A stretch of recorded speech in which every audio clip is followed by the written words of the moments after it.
Good evening. I'd like to call this meeting to order of the Geneva Historic Preservation Commission for Tuesday, July 19th, 2022. The first item on our agenda is a roll call. I will call the roll. Don Hardman. Here. Joel Jensen. Here. Lisa McManus. Here. Caroline Zinke. Here. And I note that George Solomon and George Stazen are absent. I am here. Paul Zummer, we have a quorum. Okay, the next item on the agenda is the approval of the meeting minutes from June 21st, 2022.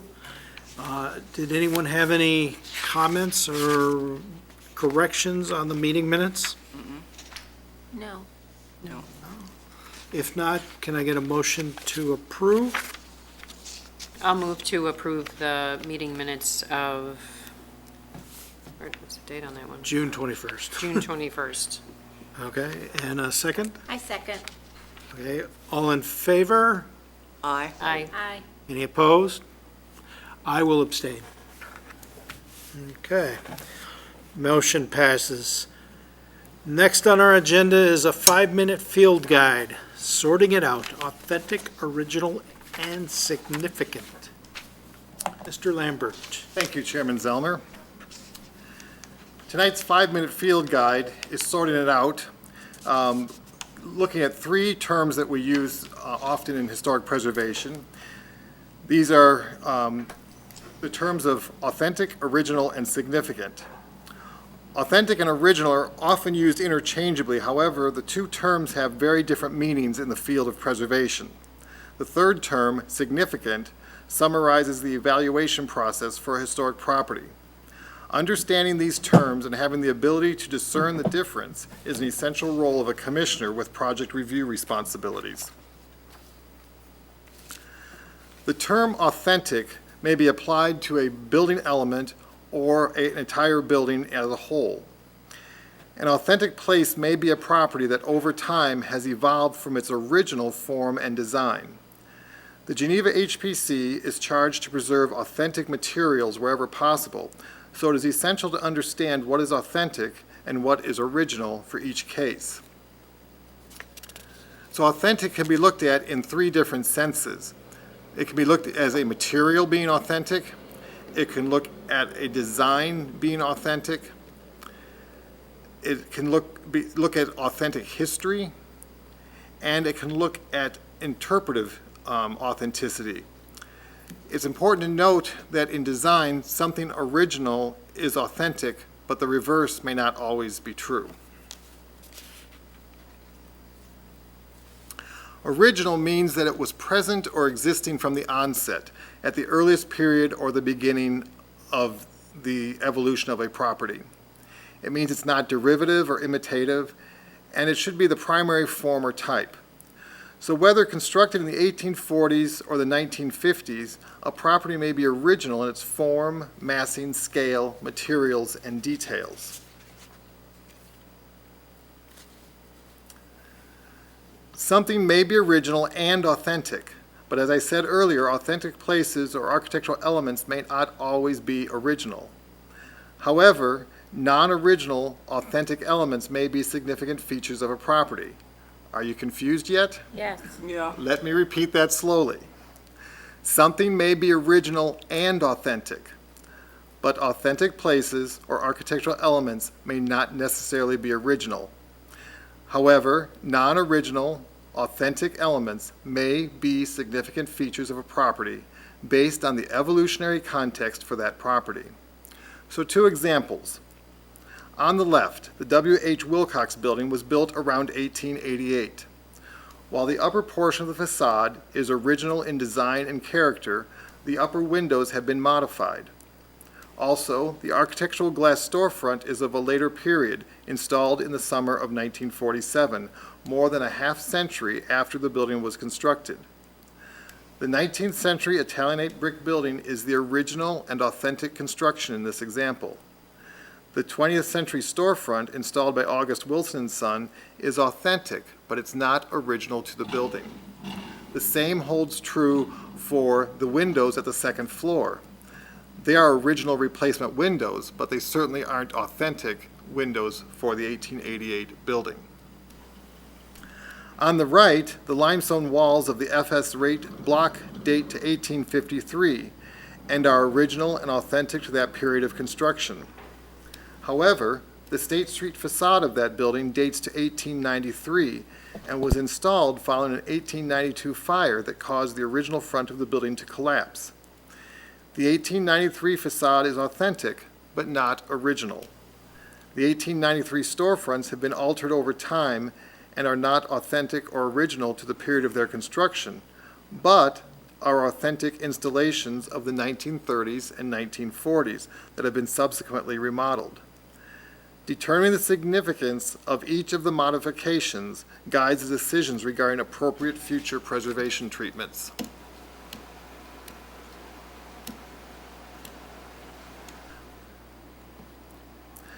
Again, something may be original and authentic, but authentic places may or may not remain in their original state. On the left, the 1844 Eben Conant House was built in 1844. However, the windows, which are authentic to the 1870s, are not original to the building. However, the original massing is evident, although for a period of time this house had been connected to the house that had stood on the lot north of this house. On the right, the 1951 Thorson building is nearly intact, including its original storefront and dual entrances. The small mid-century modern building was erected by contractor John Christensen for Herbert L. and Charlotte R. Thorson as a 2-unit commercial office building. The first tenant was the Carlisle Insurance Agency. And in 1954, Herbert L. and Charlotte R. Thorson, both doctors of optometry, moved their office to this building after nearly 2 decades in the Geneva Theater building. That is why, if you go by this building today, there are 2 entrances to the building. They are original and authentic to the building. There's a door facing State Street, and then behind the brick pier is a door that goes into the west side of the unit.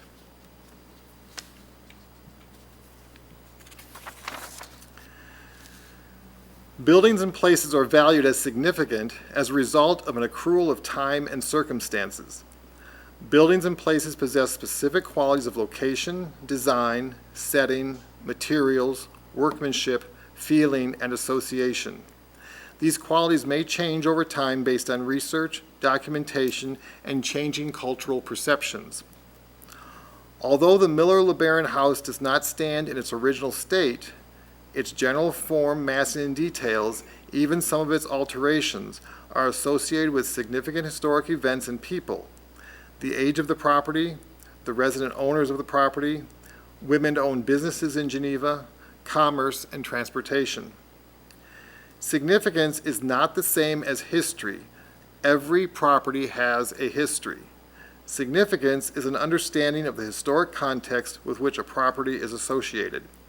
Historic contexts are those patterns, themes, or trends in history by which a specific occurrence, property, or site is understood. And as a result, the meaning or significance of the property within history is made clear. Contexts provide the background necessary to understand why a resource may be significant.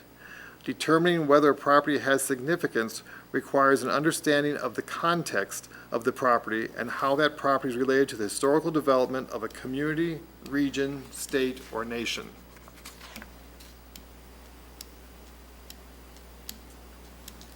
Significance can be attributed to a particular building style, even architectural styles of the recent past, as illustrated by these 2 local examples of mid-century modern houses.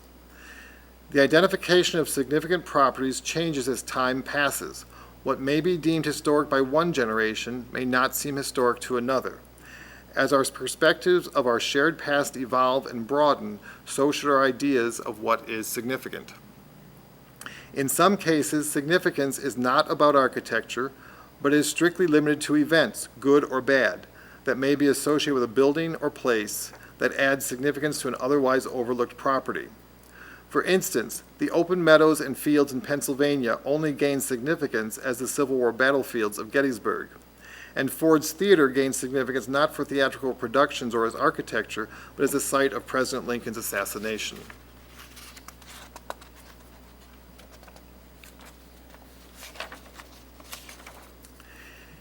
Integrity can be applied to a building as a whole or to specific elements. The porches at this Fulton Street property are not original or authentic, but are reasonably accurate recreations of earlier porches based on photo documentation. The reconstructed porches are sympathetic to the original porches. On the other hand, the wood windows, wood clapboard siding, and window and door arrangement are authentic and significant exterior elements that would be recognizable to the historically significant builder and the occupants of this house. Only a small portion of this large house is the original 1863 house.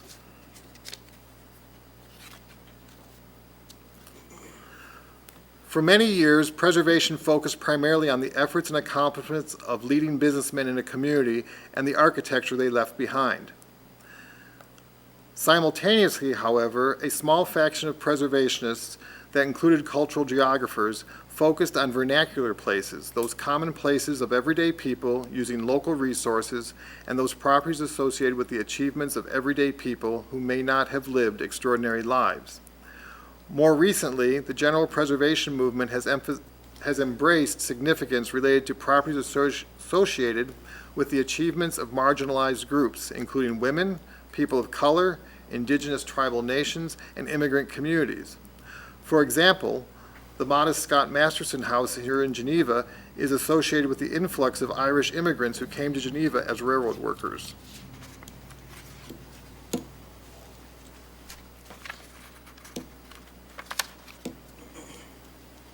Integrity versus condition. Integrity of a historic building or place reflects the presence of authentic form, massing, materials, and features.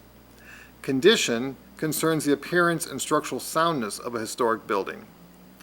A foundation may need to be rebuilt, walls may need to be repainted, and window panes may need to be replaced. Doing so may improve the building's condition, but if these steps are taken without regard for retaining authentic historic fabric, the building's integrity may be diminished. Maintaining a building in good condition may seem at odds with maintaining its integrity, but decisions about condition and integrity must be balanced to preserve the historic character and significance of a building or place. The Berman House is an excellent example of an early settlement era property. Built by William Berman, who was a carpenter with Clark and Long, early and prominent contractors at Geneva. This modest workers' cottage may have maintenance concerns. However, it is one of 3 houses known to have been built by William Berman. Its original form and fenestration are virtually unchanged, although a rear addition has been added and windows were replaced in the early 20th century.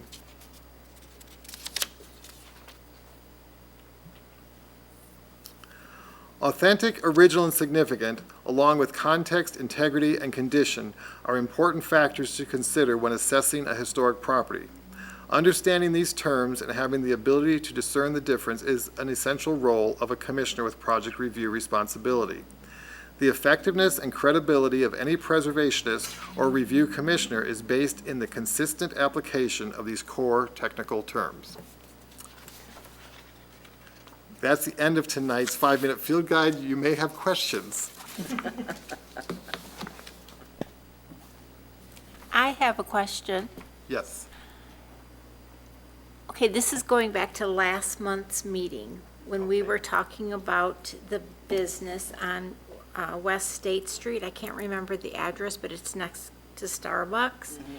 And that one door, it was not the original door. And I think you said it was authentic. Did you? Yes, the wood door is authentic from the period of the storefront remodeling, but it was not original to the period of construction for the building.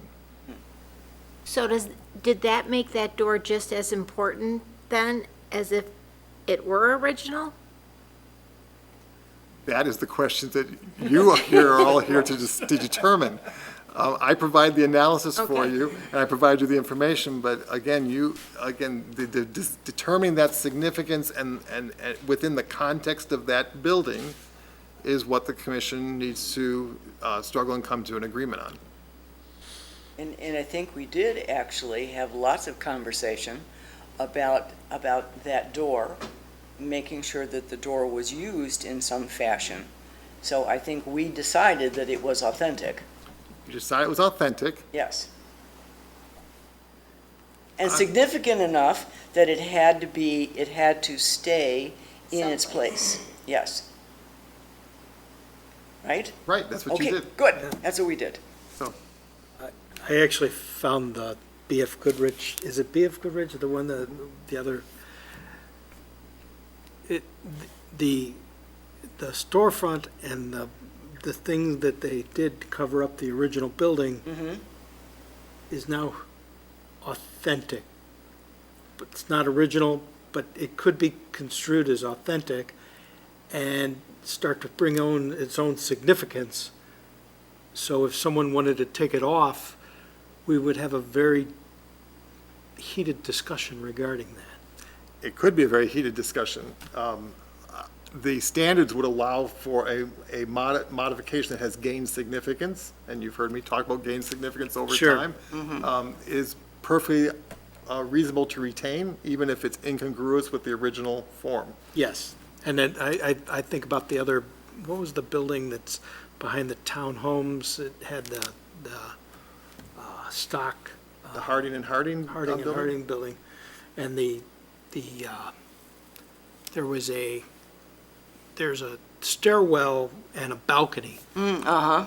which some people consider to be not authentic or significant. Right. But- It's wrought iron, isn't it? It's a wrought Isn't it? iron. but Yeah. It's been there long enough that it could conceivably be authentic, and I don't recall if you were on the commission when that came up for I review. was, I Okay, was. because at the time, we had a very young commissioner, I remember, and some of the other members who've been around for more generations said, oh, it's not really belongs to the building, and the younger commissioner at the time said, to me, it's historic. It's before my lifetime. It's Yeah. historic. And that's why I say that history has to evolve and significance evolves. Yeah. And we can't look just at our own generational perspective. Right, correct. right. I think that's appropriate. Okay, Okay. Thank you. thank you, Thank you. Michael. You're welcome. If you would like a copy of this presentation, please. I can I would. forward it to you. Yes. I would, Yes. please, I will do that. so I can have more questions. Okay. All right. The next thing on our agenda is a review of building permit applications and certificate of appropriateness. Is that new, or is that? Nope, Okay, it's always been there? the process here, just to review that, is we do not issue a formal certificate like some Sure. communities do. Our letter of approval that goes in with the building permit says this is the certificate of appropriateness. So your actions here are recorded and then included in any permit approval. Very good. Okay. So, 115 Hamilton Street. Introduce us to it, Michael? So, 115 Hamilton Street is located in the North Geneva Historic District, listed in the National Register of Historic Places, and it's in the northeast corner of the local Geneva Historic District. The property is located just west of First Street, on about the middle of the block on the north side of Hamilton Street. It is a 1923 home that has its original clapboard siding, its original open eaves with the modillions or the brackets exposed, and was built as a modest home for the retired Reverend William H. Locke and his wife, Grace Brown Locke. They retired here after his 38 years in the active ministry in the Methodist denomination. Approximately 5 years after they built the house, they put a front sun parlor on the front of the house. The sun parlor has been modified over time. I'm going to talk a little about the sun parlor and what is remaining of the sun parlor. But when the glass was removed from the sun parlor, which we don't know the extent of that, the porch was then opened to the elements, and you can see from the image on the left, at the current condition, that the center post has rotted and has created a structural problem, and the porch is currently temporarily supported by a temporary column. Michael, do you mind if I interrupt you for a second? I do mind, but I'll let you go ahead. Okay. No, I'm kidding. All right, now, the house was built in 1923. Was it built with a front porch? Good segue. So, the building shown in 1923 on the Sanborn maps is just a foundation. I have provided you with an architectural sketch of what the porch may have looked like. This is totally a concept to show you how dramatically changed this 1928 addition was. There, again, as I said in the staff analysis, this is not a request to restore a porch. This is not a request to return it to an earlier period. This is a request to modify the 1928 porch. But I guess that somebody might ask, what did this house look like before the 1928 porch? So looking at some other craftsman homes of this same similar style, there may have been a porch, something like this. It may have been smaller, it may have been simpler, but this is what the house may have looked like prior to the 1928 porch. Okay. But again, it's important to note that the house only looked like this for a very brief time in its history.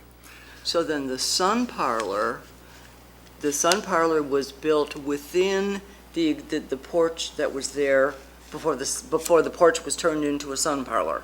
No, we No? do not know that. Oh. I have looked for historic documentation of this house. There are no historic photographs of this house in 1923 or 1928. Not until we get into the 1950s have I found any kind of an image. So again, if you look at the image on the right on this on the screen, that is the only information we have of what the building looked like in 1928. And Sanborn recorded unheated porches or unconditioned porches as open porches. That's what the dashed line means on the right there. So we don't know much about the character at all. We know that what did occur is the porch was either enlarged or the original porch was completely removed and this new porch was put in place. Okay, thank you. And I will talk more about that as we go along. As I said, the sun parlor is important to discuss because it was a major alteration of the primary facade completed shortly after the construction of the house. But today, in 2022, it only exists as a remnant feature of the building. So why is it important to look at the sun parlor? Because, again, we look at authenticity and we look at integrity. So what was a sun porch and what was a sun parlor? So sun parlors are rooted in the tuberculosis, sanatoriums, and sanitation movement of the early 20th century. And sun parlors were extolled for their benefit of sunshine in regard to personal well-being and health. Sun parlors were first introduced into hospitals and then into resort hotels. By 1915, the idea had begun to be introduced into the design of residential homes. The following year, in 1916, F.E. Palmer authored Milady's Houseplants, the complete instructor and guide to success with flowers and plants in the home, including a remarkable chapter on the ideal sun parlor. Palmer noted the lack of formal designs for sunrooms, particularly the general stubbornness of architects in this respect, observing the existence of a natural antagonism between their art and that of horticulture. F.E. Palmer set forth an entire chapter on the components of the ideal sun parlor. As specified by Palmer, a sun parlor should consist of walls with 3 to 4 foot tall main windows and 1.5 to 2 feet tall transom windows for proper ventilation. To protect against cold weather, the entire structure needed to be insulated with storm windows to achieve a double glazed effect. Palmer noted that double glazed walls create an absolutely frost-proof double wall of glass and saves its first cost in economy of fuel in an incredibly short time. It allows the plants to grow close up to the glass, even to touching it without chilling them, and the glass is always clear, never being covered by frost, even in the coldest weather. So here are 3 examples of sun parlors, the upper left being a use in a hospital in Massachusetts. The lower image is an example of a resort hotel sun parlor, and the upper right is a period image of a residential sun parlor. So this sun parlor that we're talking about was once enclosed with windows and, Would have been enclosed with glass. yeah. And I'll jump ahead in my notes. Again, we have no idea, and there is no physical evidence remaining in the existing porch of how much of the porch was enclosed with glass, how it was enclosed with glass, whether there were intermediate columns, whether it extended all the way across the porch, or if part of it was glazed. So again, this is truly a remnant feature on the front of the house. Okay. The design of sun parlors varied greatly. However, the decor of the early 20th century sunroom focused on foliage and flowering plants and maneuverable furnishings. Household plants aided by abundant sunlight and fresh air were a staple of the sunroom and reflected a therapeutic effort to bring the outdoors into the home. Homeowners often opted for light wicker furniture pieces such as those illustrated in the 1921 Building with Assurance catalog, or furniture on casters because both types of furnishings could be easily moved for cleaning purposes. Apparently, no uniform design existed for sun parlors. Therefore, in the absence of historic images, the historic character of the 1928 sun parlor built for William and Grace Locke is impossible to determine. It is unclear if any remnants other than the overall form of the historic sun parlor survive, and if they have survived, it is unclear how they have been modified over time. And I tried to provide several details of what is suspected to have changed over time, but again, it's not based on photo documentation, it's based on good guesses. Consequently, and in spite of knowing the historic function of the addition to the front of the Locke house, we have no basis for recreating the historic space. Therefore, a reinterpretation of the long-time existence of an open-air porch is a reasonable request before this commission.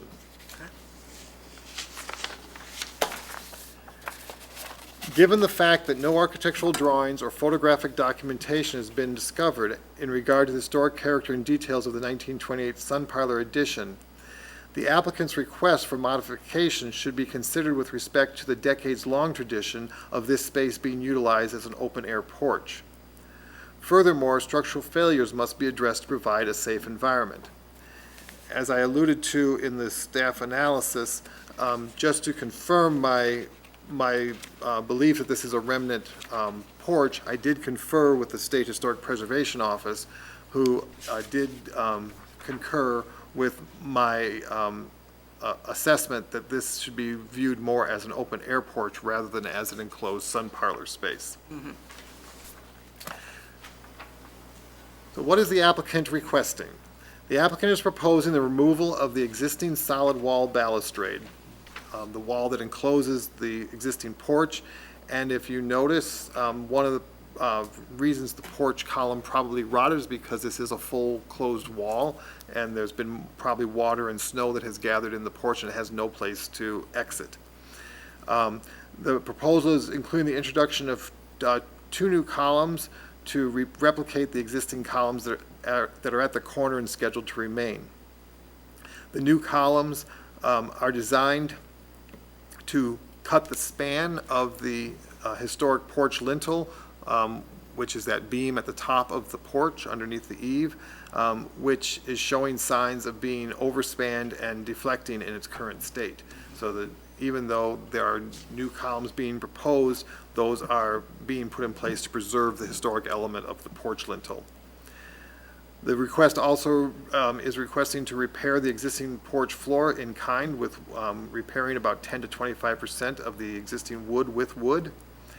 And the request is preserving the overall form of the 1928 addition and introducing period-appropriate elements, including the open porch balustrade, a horizontal skirt at the edge of the porch, and an apron screen. This is just a detail that shows the location of the 2 new columns being installed in place of the one central column, identifying the other elements that I've just previously discussed as part of the request. And then, again, details showing how the porch skirt and apron are being constructed and how the new columns are being installed and matching the existing corner columns. And then a detail of the porch apron, or skirt rather, that shows the screening detail. And as I noted in my staff report, based on other craftsman buildings that we have looked at in the past, we have discouraged the use of a monolithic, non-dimensional, 45-degree angle apron material in favor of a more period-correct 90-degree perpendicular type of apron screen. So that is the project in a nutshell. At this time, I'd like to turn the lectern over to Elizabeth Ray, who is the property representative, and she can answer any questions or fill in details I may have overlooked, or answer any of your questions that you may have about her project. So Elizabeth? Good evening, and thank you for being here. Michael's been such an incredible help through this process. I also had the great, fortunate experience to work with a good architect that my builder, Stefan Builders, works with. And so the process has been exciting, especially when I saw the drawing and how attractive the house will look once, hopefully, there's approval for that. I'm open to any questions.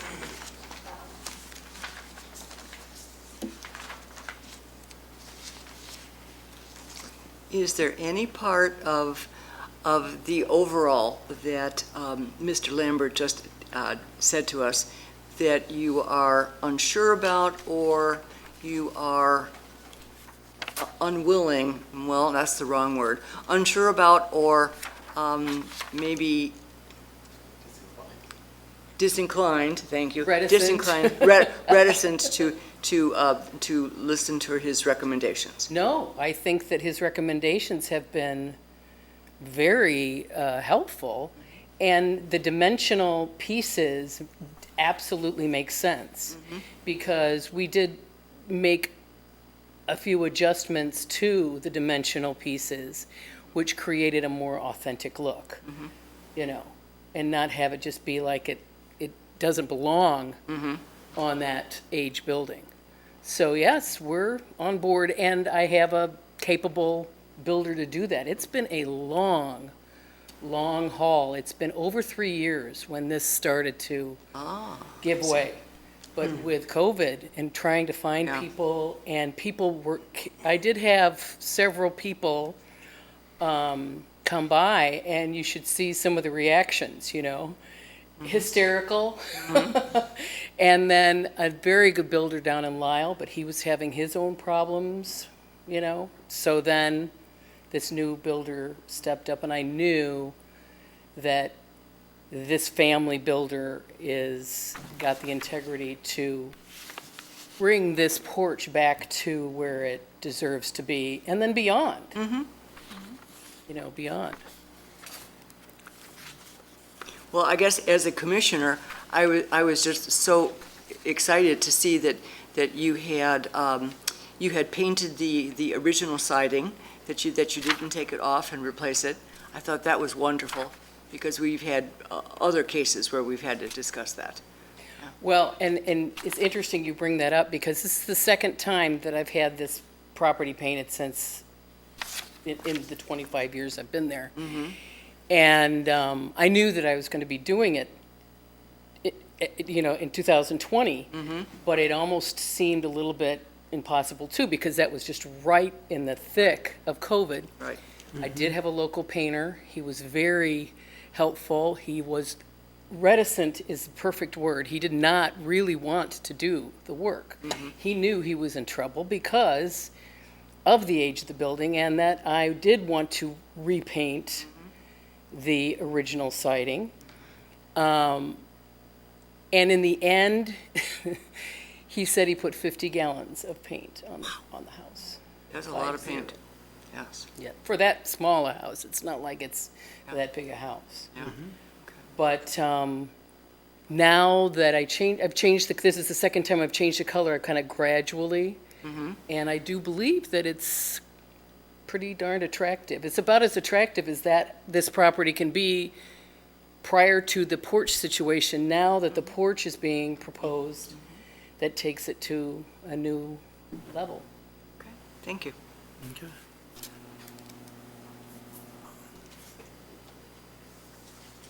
The, what's the commission's feeling of the PVC lattice and the 45-degree lattice panels?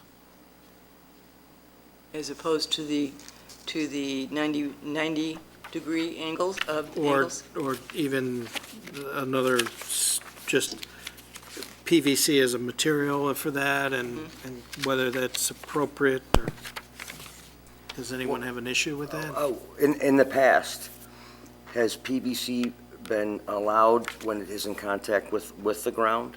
Yes, we have allowed it for elements that are in touch with the ground, and we have allowed it on porch skirts in the past. That's what I thought. Okay. And your drawing shows it at the 45s. Yes, but it is going to be, Oh, yeah. like- Oh, it will be vertical, it's not, Yeah. the intent is not to. Yes. Okay. Yes. okay. I think maybe my architect has some sort of a template, and he's like, do you really want me to, And so Okay. I presumed that, having some experience with this kind of thing, so, yeah. Okay, And I think it'll look much better than the diagonal. that's fine. I just was going by what the, Oh. so it's her AutoCAD hatch is only at 45, so. But that's fine. Yes, I am not a fan of this.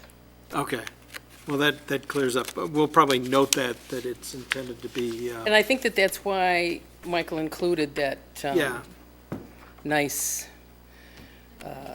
yep, The drawing. detail of, and it is significant that the dimensional lattice will definitely make a big difference.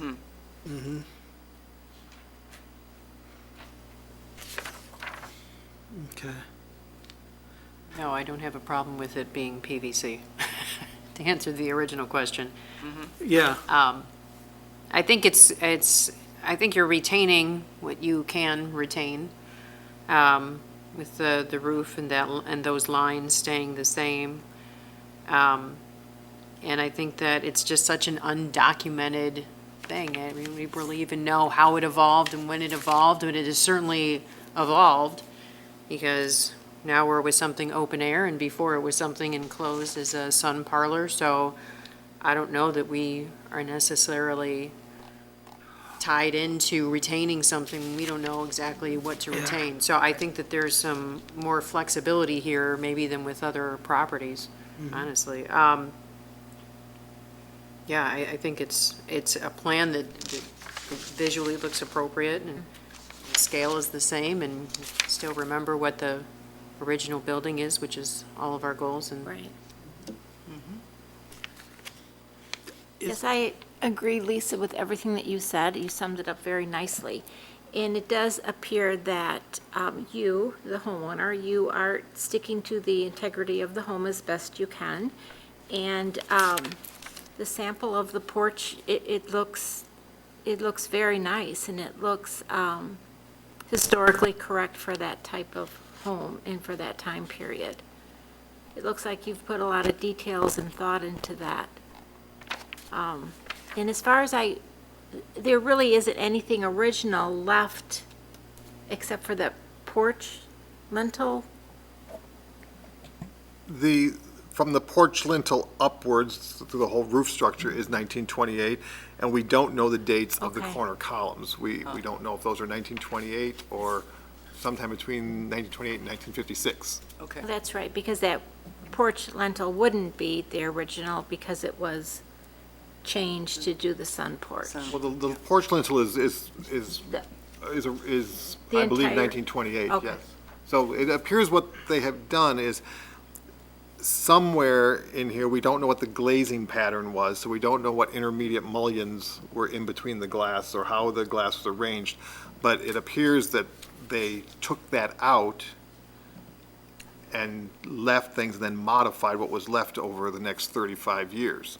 But it appears that the corner posts, the porch lintel, the roof structure all dates to 1928. Got it. And again, it's rare that, the commission has very rarely dealt with major additions to the front facade of a building in the historic district. So this is a very unusual case, and that's why I spent so much time trying to detail what had happened to it. May I ask, is the house a two-flat now? It is. And it will remain a two-flat? It will. I see. Okay. Okay. And the flooring, the part that you have to replace, you're going to be replacing it with wood? Yes. Yes? The material that it currently has. Okay. It's probably, I would guess it's probably fir? Yes. Yes? Okay. All right. Thank you. And the two new columns that are in the center there, they are going to match the two that are on the end. Yes. They too will be wood. Yes. All right. Thank you. So that, of course, will make the porch more sound and safe. And I think in many ways, because I had the drawing done with the center pillar. And one other option, where in the future there could be like a center staircase instead of the one to the side. Oh. But those two, the addition of the two and then helping the integrity of the porch, that really seemed to be the best solution for many reasons. The span, and it looks like it was there, has been there all along.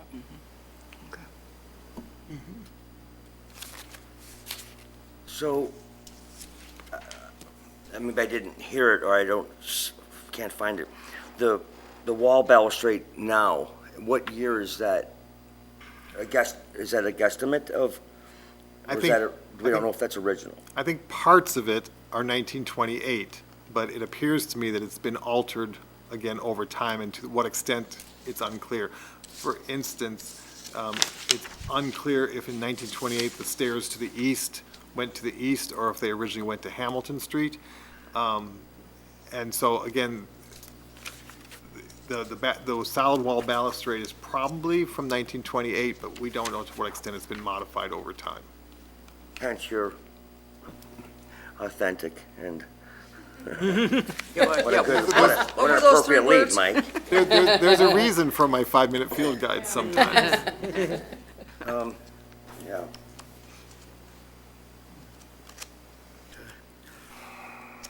Well, Again, if I may, I Oh, would yeah. just say, in my conversations with Darius Breeker from the State Preservation Office, we had this discussion about, again, documentation, authenticity, original, et cetera.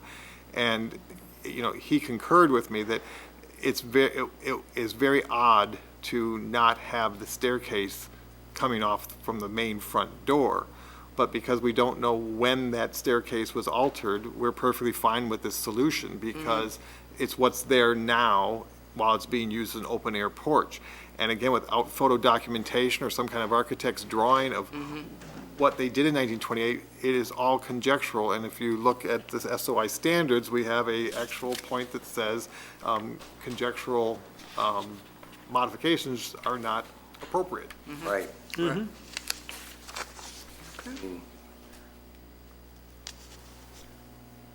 Okay. okay. Well, any other questions or comments? I think that, what I'm picking up, or what I'm getting from the commission is that it's appropriate, and with the minor, not change, but noting that the lattice would be 90 degrees, not at a 45, it would be appropriate. I mean, I personally think it looks fine, and I think that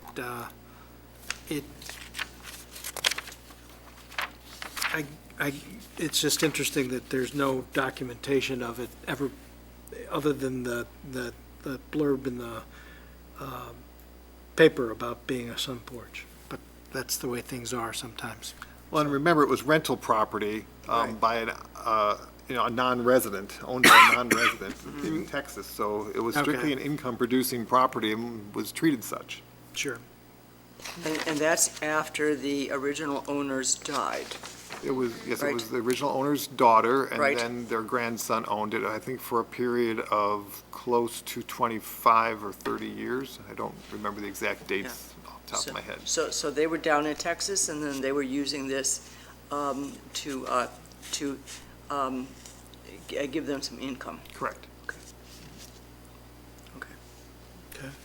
Well, I think with that, unless, can I get a motion to approve it, noting, I guess, the one slight revision of the lattice, because the drawings show it at a 45. I think we should note that it's intended to be vertical.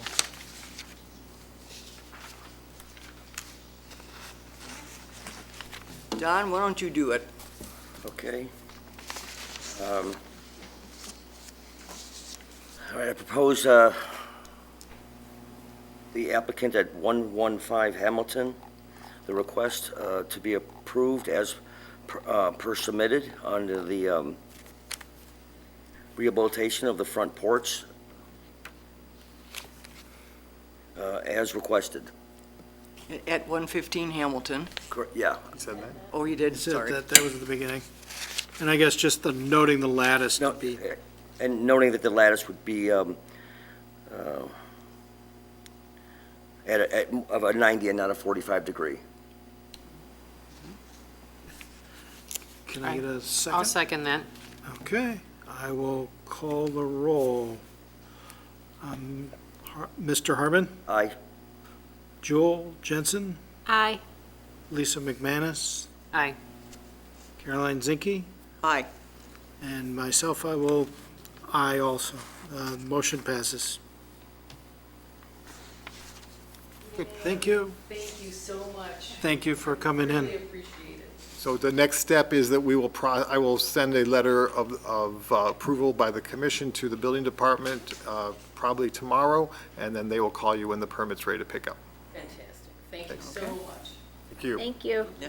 Thank you. You You too. too? Yes, and we'll look forward to watching how Walking this all by. works. Yeah, it'll be interesting when they take off the siding on the inside and see what they, ugly. see what they find. Oh, there's gonna be stuff.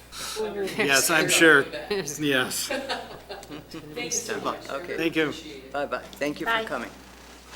Okay, our next item on our agenda is Secretary's Report. Mr. Lambert? Under the Secretary's report, we had scheduled the election of a vice chairperson, and I had given till noon today to hear from anybody who was interested in the position. We did have 3 of you express interest. However, the 3 were Carolyn Zinke, George Stazen, and George Salmon. However, George Stazen had a prior commitment this evening, and George Salmon is out with illness and could not be with us tonight. So it's the recommendation of our city administrator that we not elect a vice chairperson till all 3 are present at a meeting. So we will schedule this for next month, and hopefully everybody will be present at that time. Outside of that, building permits have slowed down somewhat, but it looks like things are coming together on several projects that have been languishing over the summer, so I'm looking at probably at least 2 to 3 cases next month. We have, as I didn't introduce him last month, but we have hired a new assistant planner for our department. Oh, good. And so he is helping out, which has been a great help. He is learning some of the process that I do and is assisting with that, and also helping with me getting the survey that I've been working on for some time. He's jumping in with that, so hopefully that will move forward a little bit faster. Great. That is the summary of my report this evening. If you have any questions, I'm glad to answer them, yes. Michael, the front porch on 3rd Street, I don't recall the address. That's kind of been lingering on. I see they, put up some temporary waterproofing, or I'm just wondering the status on that. Is that the one on the north end? Yes, it's at 128 North 3rd Street, I believe. On the west side of the Yes. street. It's a mess. So Code enforcement is working with them. I have been in touch with code enforcement, and I know that another notice clarifying what was the minimum request for them to complete, and they've been given some time frame to work on that. I don't have the exact dates. I thought it was 30 days from the notice of the letter. We are trying to get that to move forward with the direction that the commission gave over 2 years ago.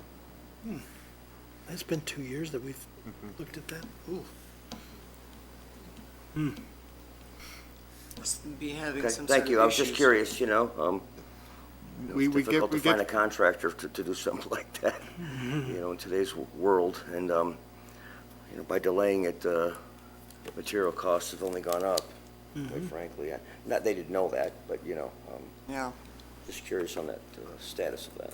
yeah, again, I've been working closely with code enforcement on that one, trying to get that moving forward and getting it sealed up in accordance with what the commission had approved at a conceptual level. They've never completed the permit process. So that was just a concept review.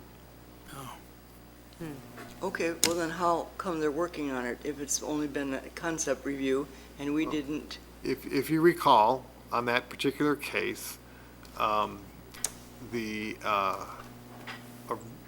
request that came through was actually as a permit request, I take that back, as a porch extension, and the commission did not support the full width porch yes. extension, and recommended that either a smaller porch be constructed or that the original frontispiece around that door be exposed and the siding be repaired and a stoop be put in place.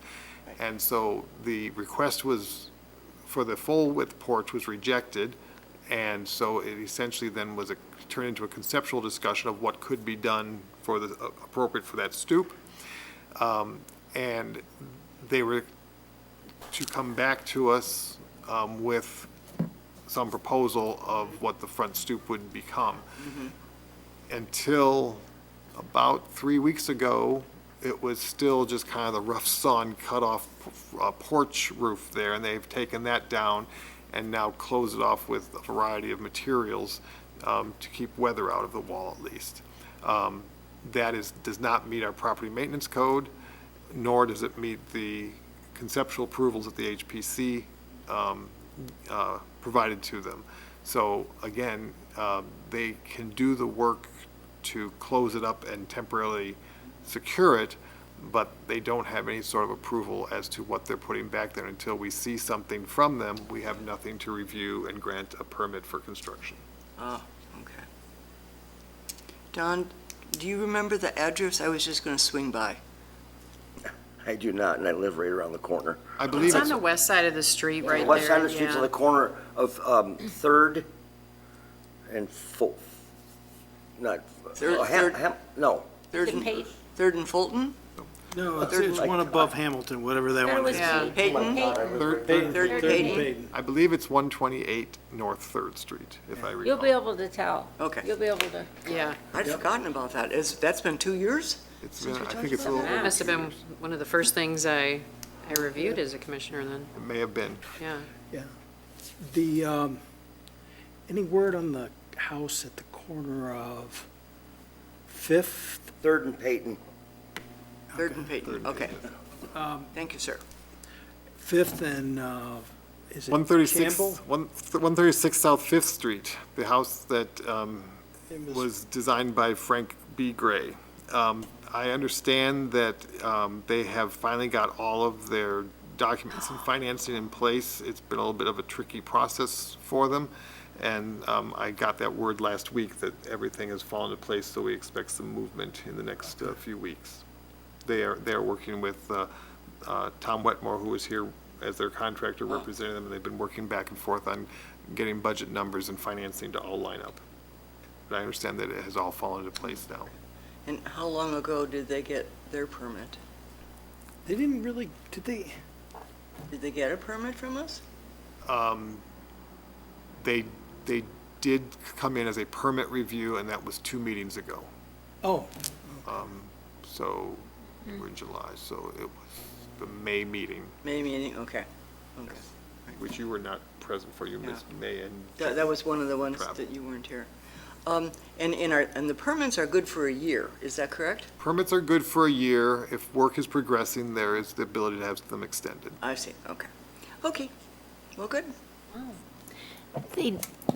I did notice, because I walk by there pretty often, that they now have a security system in place in the home, because they were having trouble with teenage kids entering the home and kind of using it as a Over on party Fifth? house. On Fifth Street, yes. Oh, wow. Other questions? Thinks that's it. Any new business from the commission? Okay, we don't have any public left, so with that, can I get a motion to adjourn? I so move that the meeting of July 19th adjourns. I second. Okay, all in favor? Aye. Aye. Anyone opposed? No. Nope. We are adjourned. Okay.